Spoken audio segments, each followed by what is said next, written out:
Amaka was the perfect daughter at home. Her parents adored her and often boasted about her to their friends at church. A model of modesty and responsibility, she attended every Sunday service, sang in the choir, and even helped organize youth programs. To everyone who knew her, Amaka was the ideal church girl, a young woman raised with the fear of God, committed to a life of purity and faith. But Amaka's life was far from perfect. Once she left the safe embrace of her family home and stepped onto the campus of her university, she became someone entirely different.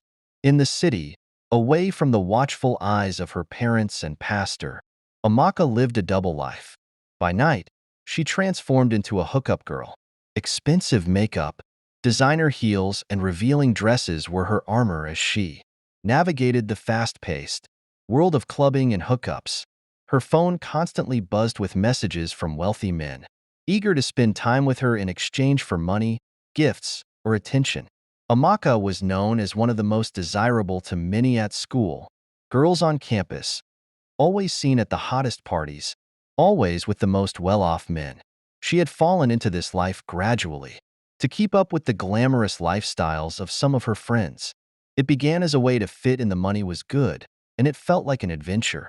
But as time went on, the excitement began to fade, replaced by an overwhelming sense of guilt and self-doubt. Amaka knew that what she was doing was wrong, but she didn't know how to stop. At home, she maintained her facade. Each Sunday, she wore modest dresses, sang hymns with her mother in church, and sat through her father's prayers, nodding in agreement to every word about living a godly life.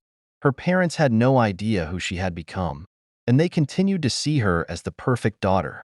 They prayed over her constantly, asking God to keep her on the righteous path. But Amaka felt like she was living a lie. One Sunday, as she sat in the church pew with her parents, the pastor gave a sermon about temptation. His words echoed in her mind, striking a nerve she had long tried to ignore.